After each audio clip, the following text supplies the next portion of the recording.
তো মনে হয় ভাই খুঁজে পাওয়া কঠিন, কারণ ভাই একজন মহিলা বলেছিলেন না, সম্ভবত এখানেই মনে হচ্ছে বলেছিল নাকি, হ্যাঁ সম্ভবত এখানেই হয়তো বলেছিল, কারণ নমুনাটা সেরকম ধরা লাগছিল আশপাশে। ভাই প্রতিবাদ করেছিলাম, উনি বক্তব্য রাখতে রাখতে বলেছিল এসব মুসলমানেরা এরা হচ্ছে অমুকের উম্মত, কার উম্মত? অমুকের উম্মত। আল্লাহর কসম, মমতা বন্দ্যোপাধ্যায় বললেন ওরে আমার উম্মতেরা তোদেরকে শিক্ষা নেওয়ার জন্য পদ, আর মমতা বন্দ্যোপাধ্যায় বললেন ওরে না রে আমার উম্মতেরা তোদেরকে শিক্ষা নেওয়ার জন্য পদব্রজে চীন দেশে যেতে হবে। আর মমতা বন্দ্যোপাধ্যায় বললেন ওরে না রে আমার উম্মতেরা তোদেরকে শিক্ষা নেওয়ার জন্য পদব্রজে চীন দেশে যেতে হবে না। আমি মমতা কথা দিচ্ছি সবার আগে এই অমুকের উম্মত। আল্লাহর কসম খেয়ে বলছে আমি সাফেরি সিদ্দিকী প্রতিবাদ করেছিলাম, আমি প্রতিবাদ করেছিলাম, কারণ এখন ভাবছি ভাই ওই বোনটা আমার ভুল কথা কিছু বলেনি, কি গো ঠিক না? ভুল কথা কিছু বলেনি ভাই, বাস্তব কথা বলেছে। কারণ সামনে যতগুলো মুসলমানের বাচ্চা ছিল একবারে কেউ আওয়াজ দিয়ে বলেনি যে দিদি এই মুসলমান সম্প্রদায়ের মানুষগুলোকে তাদের ঘরের বাচ্চাগুলোকে আমি সুশিক্ষায় শিক্ষিত করব। আর যারা হিন্দু তারা মন্দির মসজিদে গিয়ে রামের দেবতা নাকি দেবতা তার অস্তিত্বকে স্বীকার করার জন্য জয় শ্রীরাম বলবে, কিন্তু যারা হিন্দু তারা মন্দির মসজিদে গিয়ে রামের দেবতা ভালোবাসি, কি উনাকে উনার মানে দলটাকে আমরা ভালোবাসি, কিন্তু আমরা হলাম রাসূলের উম্মত। একবারও বললো না, বলেছিল বলেছিল, কিন্তু ভাই আমি প্রতিবাদ করেছিলাম, কিন্তু পরে ভাবছি না আমার প্রতিবাদ করাটা ভুল হয়েছে। বাস্তব বলছে মাঝে মাঝে মনে হয় একটা বড় ফুলের তোড়া নিয়ে একটা ভালো উপহার নিয়ে বোনটাকে দিয়ে আসি। আপনি পারফেক্ট সত্য কথা বলেছেন, কারণ এরা যদি আমার রাসূলের উম্মত হতো তাহলে রাসূলের জন্য, ইসলামের জন্য, শরিয়াতের জন্য, কোরআনের জন্য এক মুসলমান হয়ে আর এক মুসলমানের জন্য এদের অন্তরটা কাঁদতো, ঠিক না বেটি? চোখের সামনে মুসলমান মার খাচ্ছে, চোখের সামনে মুসলমান কাঁদে যাচ্ছে, কাকুতি মিনতি করছে, গর্জন করছে, এদের অন্তরটা কাঁদে না, কারণ এরা আমার নজরে উম্মতে মুহাম্মাদি হতে পারে না। বুঝতে পেরেছেন? এরা আমার নজরে উম্মতে মুহাম্মাদি হতে পারে না। মাসুম বাচ্চা গিয়ে বলেন হুজুর আমাকে তাড়িয়ে দিয়েছে, উলঙ্গ অবস্থা। আমি আমার বাড়িতে এসে আম্মাজানের কাছে এক টুকরা কাপড় চাইলাম, আমার বাড়িতে ছিঁড়া ফাটা ফুটো চাদর আর আমার আম্মাজানের পরনের কাপড় ছাড়া আর কোনো কাপড় নাই। রাসূল আমার মাসুম বাচ্চার কথা শুনে এত কেঁদেছিলেন, দাড়ি মোবারকটা ভিজে গিয়েছিল। রাসূল আমার ওই সময় বলেছিলেন বাবা তুমি আমার এখানে থাকবে, এখানে খাবে, সাহাবাদের সঙ্গে থাকতেন। হঠাৎ করে একদিন রাসূল আমার আওয়াজ দিলেন আয় আমার সাহাবারা, আমি রাসূল যুদ্ধের ময়দানে যাব। কোথায় যাবে? এই জোরে বলে, যুদ্ধের ময়দানে যাব। আয় আমার সাহাবারা, কিছু অর্থের প্রয়োজন আছে, ধন সম্পত্তির প্রয়োজন আছে, তোমরা যে যেমন পারো আমি রাসূল আমাকে সহযোগিতা করো, যে যেমন পারো আমি রাসূল আমাকে সহযোগিতা করো। সাহাবারা একে একে যে যেমন পারছেন টাকা পয়সা, ধন সম্পদ, সোনা দানা ইত্যাদি রাসূলের সামনে নিয়ে এসে পেশ করছে। ওই সময় মাসুম বাচ্চা আব্দুল হুজ্জা থাকতে পারে না, বুক ভরা ব্যথা, চোখ ভরা পানি নিয়ে রাসূলের কাছে গিয়ে হাজির। হুজুর আজকে ইসলামকে জিন্দা রাখার জন্য, শরিয়াতকে জিন্দা রাখার জন্য, কোরআনকে সমস্ত আপনার উম্মাত উম্মাতিদের বাড়িতে বাড়িতে পৌঁছে দেওয়ার জন্য, শরিয়াতের বিধানগুলোকে প্রত্যেকের কাছে পৌঁছে দেওয়ার জন্য হুজুর আপনি যুদ্ধের ময়দানে যাবেন। হুজুর সাহাবারা যে যেমন পারছে আপনাকে অর্থ দিয়ে সহযোগিতা করছে, টাকা পয়সা ধন সম্পদ দিচ্ছে। হুজুর আমি মাসুম বাচ্চা, আমার কাছে একটা মূল্যবান সম্পদ আছে ইসলামকে জিন্দা রাখার জন্য, হুজুর আমিও দিতে চাই, গ্রহণ করতে হবে। রাসূল আমার একটু মস্করা করে হাসতে হাসতে বললেন বাবা তুমি তো আমার কাছে এসেছো ছিঁড়া ফাটা ফুটো নোংরা চাদর পরে, খালি হাতে এসেছো বাবা, তুমি আবার কি দেবে? তুমি আবার কি দেবে? ও আমার ভাইজানেরা, ও নবী পাকের আশিকেরা, ওই সময় ওই মাসুম বাচ্চা আব্দুল গজ্জা বুক ভরা ব্যথা, চোখ ভরা পানি নিয়ে কাঁদতে কাঁদতে বলতে লাগলেন, ইয়া রাসূলুল্লাহ, ইয়া হাবিবাল্লাহ, হুজুর খবরদার বেয়াদবি মাফ করবেন। আমি আব্দুল গজ্জা ছিঁড়া ফাটা ফুটো নোংরা চাদর পরে আপনার দরবারে হাজির হয়েছি। হুজুর, আমি আব্দুল গজ্জা খালি হাতে আপনার দরবারে এসেছে, তবে হুজুর বেয়াদবি মাফ করুন। ইসলামকে জিন্দা রাখার জন্য, শরিয়াতকে জিন্দা রাখার জন্য, কোরআনকে আপনার উম্মাতিদের বাড়িতে বাড়িতে পৌঁছে দেওয়ার জন্য, হুজুর ন্যায়কে প্রতিষ্ঠিত করে অন্যায়কে ধ্বংস করার জন্য আপনি ডাক দিয়েছেন। হুজুর, আমি আব্দুল গজ্জা, আমার কাছে একটা মূল্যবান সম্পদ আছে। আমি আব্দুল গজ্জা আমার এই মূল্যবান সম্পদটাকে আমি ইসলামের জন্য, শরিয়াতের জন্য, কোরআনের জন্য, আল্লাহ আল্লাহ রসুলকে ভালোবেসে আমি আব্দুল গজ্জা আমার এই সম্পদ, আমার এই মূল্যবান জিনিস, আমার জীবনটাকে আপনার কদমের তলে আমি দান করে দিলাম। জোরে হবে না? আব্দুল গজ্জা কি করছে ভাই? এই জোরে বলেন, কি করলে? নিজের জীবনটাকে রাসূল পাকের কদমের তলে দান করে দিলেন, ইসলামকে জিন্দা রাখার জন্য, অন্যায়কে দাপন করে ন্যায়কে প্রতিষ্ঠিত করার জন্য। ঠিক না বেঠিক? মুসলিম সমাজকে বাঁচাবার জন্য। কিন্তু আজ কিছু কোকিলের বাচ্চা খারাপ মনে নেবেন না, একের পর এক নিজের ব্যক্তিগত স্বার্থের জন্য, নিজের একটু আরাম আয়েশের জন্য, ধন সম্পত্তি, চেয়ার গদির জন্য শরিয়তের আইন কানুন বিধানগুলোকে বেঈমান বেদিনদের হাতে নিলাম করে বিক্রি করে শান্তি পাইনি। আজকে আমার আপনার মুসলমান কওমের ভাইগুলোকে, আমার আপনার ভাইগুলোকে, কালেমা পড়নে ওয়ালাগুলোকে, দুরূদ পড়নে ওয়ালাগুলোকে, নামাজের ঘরের সন্তানগুলোকে বেঈমান বেদিনদের জন্য কুরবানি করে বেড়াচ্ছে। ঠিক না বেঠিক? সকলকে বলবো, মুসলমান এখনো সময় আছে, এখনো সময় আছে। ঈমান, আমল, আকীদাকে বাঁচাবার চেষ্টা করুন, কাজে লাগবে। আর তা না হলে ভাই সব শেষ। একাদশ আল্লাহুম্মা সাল্লি আলা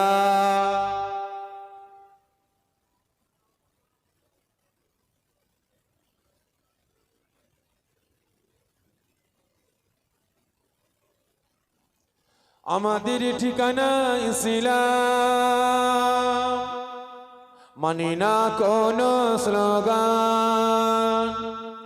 আমাদের ঠিকানা ইসলাম, মানি না কোন স্লোগান। মানব না কোন কথা, বলবো মোরা আল্লাহু আকবার, আল্লাহু আকবার, আল্লাহু আকবার, আল্লাহু আকবার। যার কোনো হক নেই, নেই কোনো ভয় নেই, সাথী মোদির আল্লাহ মহান। যার কোনো হক নেই, নেই কোনো ভয় নেই, সাথী মোদির আল্লাহ মহান। লা ইলাহা ইল্লাল্লাহ, মোদির নেতা রাসূলুল্লাহ। এছাড়া মোরা নেতা দেখি নাই, এছাড়া মোরা নেতা দেখি নাই। আমাদের ঠিকানা ইসলাম, মানি না কোন স্লোগান, মানব না কোন বাধা, বলবো মোরা আল্লাহু আকবার। আল্লাহুম্মা সাল্লি আলা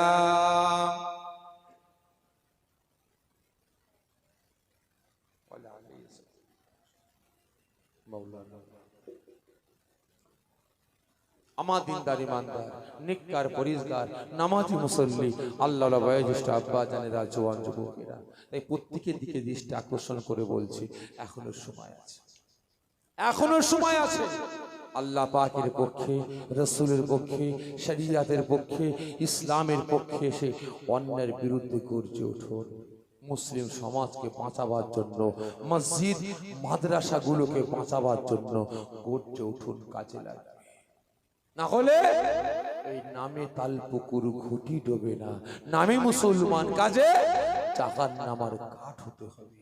আজকে আমার আপনার চোখের সামনে মসজিদ মাদ্রাসাগুলো শহীদ হয়ে যাচ্ছে, ঠিক না বেটি? একই না বলেন? মাদ্রাসা দাঁড়িয়ে আছে, মাদ্রাসা দাঁড়িয়ে আছে, ছাত্র ভর্তি, কিন্তু ভাই শিক্ষক আছে? এই জোরে বলেন না, শিক্ষক নাই। যেখানে দরকার হচ্ছে 40টা শিক্ষক, সেখানে আছে 8টা থেকে 10টা। আমি আমার দাদাপীরের মাদ্রাসার কথা বলছি, ফুরফুরা হাই মাদ্রাসার কথা বলছি, ওখানে ভাই 14টা শিক্ষকের পোস্ট খালি। কটা? 14টা। ভালো করে বুঝবেন, ফুরফুরা শরীফ ফাতিহিয়া সিনিয়র টাইটেল মাদ্রাসা। আপনারা প্রত্যেকে জানেন তো ভাই, খারাপ মনে নেবেন না, আমার ভাই পড়াশোনা করছে, জিজ্ঞাসা করে দেখেন আপনার মোকাল্লার ছেলেরাও সেখানে পড়াশোনা করে। ভাই টোটাল ফাজিল পর্যন্ত শিক্ষক আছে। কোন ক্লাস পর্যন্ত? ফাজিল ক্লাস পর্যন্ত শিক্ষক আছে ভাই। কামেল টাইটেল খোলা হয়েছে, কামেলে কামেলেও 3 বছর আর টাইটেলেও 3 বছর। কামেলে 3টে ক্লাস, টাইটেলেও 3টে ক্লাস। ক্লাস নিচ্ছে কারা? ক্লাস নিচ্ছে কারা ভাই? বাচ্চা ছেলের মাথার উপরে যদি 50 কিলোর বস্তা চাপড়ি দিয়ে হয়, ডাল সামলাতে পারবে? এই জোরে বলেন না, পারবে? ও নেংচে নেংচে কি ধবাস হয়ে পড়বে না? এই পড়বে কি না ভাই? নিচু ক্লাসে ক্লাস 5 থেকে নিয়ে ফাজিল পর্যন্ত যে শিক্ষকগুলো নিয়োগ করা হয়েছে, ওই শিক্ষকগুলো কামিল টাইটেলের সাবজেক্টে ক্লাস নিচ্ছে। তাহলে কেমন ক্লাস হচ্ছে বুঝতে পেরেছেন?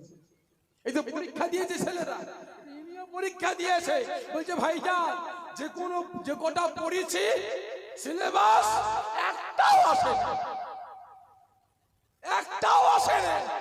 তাহলে ছেলেগুলো পাস করবে না ফেল করবে? এই জোরে মানে সভাপতি আছে না নাই? মাদ্রাসা কমিটির সভাপতি, আপনার ফাংশন কমিটির ম্যানেজিং ডিরেক্টর আছে না নাই? আছে না নাই গো? একবার আল্লাহ পাকের কাছে দোয়া চাই, একবার ঠাকুরের কাছে কি গো, ঠিক না? 5টা মেয়ে, আল্লাহ এবারে আমার বিবির গর্ভে সন্তান আছে, মসজিদে গিয়ে বলে আল্লাহ আল্লাহ আমার 5টা মেয়ে, এবারে বিবির গর্ভে বাচ্চা, আল্লাহ একটা ছেলে দাও, আল্লাহ আল্লাহ একটা ছেলে দাও। আর মসজিদ থেকে বেরিয়ে ঠাকুরের কাছে গিয়ে মাথা নত করছে, দোয়া চাইছে, মা তোমার অসীম ক্ষমতা, তুমি এটা দাও ওটা দাও, ঠিক নেবে? ঠিক হ্যাঁ কিনা বলেন ভাই? বুঝবে চাচি বেলা হলে। কি বললাম? বুঝবে চাচি বেলা হলে। ভাই খারাপ মনে নেবেন না, এই মুসলমানকে, এই মুসলিম সমাজকে আল্লাহ পাক কতটা ভালোবাসে, এই গাদ্দার মার্কা দুমুকো মার্কা মুসলমানদের জানা নাই। বাস্তব বলছি, 18,000 মখলুকাতের শ্রেষ্ঠ মখলুকাত কারা বলেন তো? এই জোরে বলেন কারা? আমি আপনি আদম সন্তান, কিন্তু আদম সন্তানদের মধ্যে সব থেকে শ্রেষ্ঠ বান্দা কারা বলেন? শ্রেষ্ঠ, এই জোরে বলেন না, এই আদম সন্তানদের মধ্যে শ্রেষ্ঠ কারা? এই জোরে বলেন না। শ্রেষ্ঠ হলেন আমার আপনার নবী পাকের উম্মাত উম্মতি, আমরা মুসলমান, ঠিক না বেটি? কারণ আল্লাহ আমাকে আপনাকে ভালোবেসে কাফেরের ঘরে, মুশরিকের ঘরে, বেঈমানের ঘরে, বেদিনের ঘরে আল্লাহ পাঠালেন না, নামাজির ঘরে, রোজাদারের ঘরে পাঠিয়েছেন, ঠিক না বেটি? এই হাকি না বলে ভাইসা, ভালো করে বুঝবেন। আর আজ এই মুসলমানদের উপরে অত্যাচার, জুলুম, নির্যাতন যে করবে সে বেটা কিন্তু সঙ্গে সঙ্গে বুঝবে না, পরে বুঝবে। আল্লাহর মার, জোরে বলেন না, আল্লাহর মার রয়ে শোয়ে, আর বান্দার মার ধে। বান্দা মারবো বলে মেরে বসে, ঠিক না বেটি? আর আল্লাহ বান্দাতে কতটা বাড়তে পারিস বার, আমি দেখবো, ঠিক না বেটি? ভাই বান্দা বাড়তে বাড়তে বাড়তে বাড়তে এমন একটা জায়গায় পৌঁছে গেছে ভাই, এখন ঘর ছাড়া, কি ঠিক না বেটি? কারা মনে নেবেন না? কোটি কোটি টাকার মালিক, এত টাকাতে হিসাব নাই, রাতে আরামের বিছানা পাইনি। বাস্তব কথা বলছে ভাই, আমার চোখে দেখা। কোটি কোটি টাকার মালিক চায়ের দোকানে বসে বসে রাত 12টা 1টার সময় বসে বসে ফোন করছে। রাত 12টা 1টা 2টোর সময় চায়ের দোকানে বসে বসে ফোন করছে। আমার চোখে দেখা কোটি কোটি টাকার মালিক। আল্লাহ শান্তি দেয়নি, তাই বলছি ভাই, বুঝবে চাচি বেলা হলে, এখন কিছু বুঝবে না, এই তো সবে শুরু হয়েছে। কি ঠিক না বেটি? ভালো করে বুঝবেন। ওই সময় মাসুম বাচ্চাকে উলঙ্গ করতে লাগছে।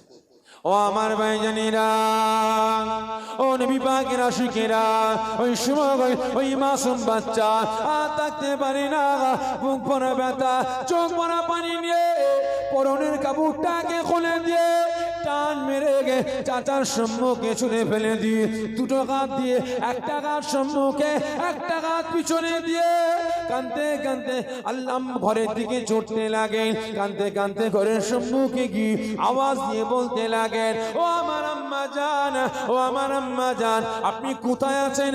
আপনি আপনার রুমের ভিতরে যান। মকানের ভিতর থেকে আওয়াজ আসে, কে বাবা? আমাকে মা বলে ডাকছো কে? ওই সময় মাসুম বাচ্চা বলে, আম্মা জান, আমি আপনার কলিজার টুকরা সন্তান, আমি আপনার বাচ্চা, আমি আব্দুল গজ্জা, আমি আজকে বড্ড অসহায় হয়ে গিয়েছি, গরিব হয়ে গিয়েছি। আম্মা জান, আমি আমার রুমেতে যাব, আপনি আপনার রুমের ভিতরে ঢুকে যান। ওই সময় মা বলে, কেন? তুই তোর ঘরের ভিতরে আয়। বাচ্চা বলে, আম্মা জান, আমি আপনার কলিজার টুকরা সন্তান, আমি উলঙ্গ অবস্থায় আছি। আম্মা জান, আমি আমার ঘরেতে যাব। মা জননী থাকতে পারলেন না, সঙ্গে সঙ্গে নিজের রুমের ভিতরে গিয়ে দরওয়াজাটা বন্ধ করে দিলেন। আওয়াজ দিয়ে বললেন, আয় বাবা আয়, তোর ঘরে দিয়ে আয়, আয় বাবা আয়, তোর রুমেতে যা। ওই সময় মাসুম বাচ্চা ছুটে ছুটে ছুটে ছুটে গিয়ে নিজের রুমের ভিতরে প্রবেশ করে দরওয়াজা বন্ধ করে দিয়ে জানলাটা খুলে হাতটাকে বানিয়ে বুক ভরা ব্যথা, চোখ ভরা পানি নিয়ে কাঁদতে কাঁদতে বলতে লাগে, ও আমার আম্মা জান, আমি আপনার কলিজার টুকরা সন্তান, আমি মাসুম বাচ্চা, আজকে বড্ড অসহায় হয়ে গিয়েছি, আজকে গরিব হয়ে গিয়েছি। ও আমার আম্মা জান, ও আমার মা জননী, আল্লাহকে এক আল্লাহ বলে বিশ্বাস করেছি বলে আল্লাহ পাকের রাসূল আখিরি জামানার নবী নবী মুহাম্মদ রাসূলুল্লাহ সাল্লাল্লাহু আলাইহি ওয়াসাল্লামের আদর্শ ক্যারেক্টার চরিত্র সুন্নাত গুলোকে আমি গ্রহণ করেছি বলে, আমার জবানে আমি কলেমাকে গেঁথে নিয়েছি বলে আমার চাচা জান আমাকে উলঙ্গ করে টানিয়ে দিয়েছে। আম্মা জান, আপনি আমাকে এক টুকরো কাপড় দেবেন? আমি উলঙ্গ অবস্থায় আছি, আমার সতর থেকে একটু ঢাকা দেবো, এক টুকরো কাপড়। মা জননী থাকতে পারলেন, বুক ভরা ব্যথা, চোখ ভরা পানি নিয়ে আহারে আমি মা হয়ে আমার বাচ্চার হক আদা করতে পারি, বাচ্চার ঠিক মতো খাওয়াতে পড়াতে পারি। আর আজ আমার বাচ্চা অসহায়, আমার কাছে কাপড় চাইছে, আমি মা কাপড় দেবো। ছুটেছে ঘরের ভিতরে গিয়ে হাত রাখছে, হাতরে হাতরে একটা নোংরা ফাটা ফুটো ছিঁড়া একটা চাদর পেয়েছে। মা জননী ওই চাদরটাকে জানলা দিয়ে গলিয়ে দিলেন। বাবা আব্দুল গজ্জা, তো সতরটাকে ঢাকা দিয়ে বাইরে আসলেন। মা জননী দরজার সামনে হাতটাকে লম্বা করে দাঁড়িয়ে আছে।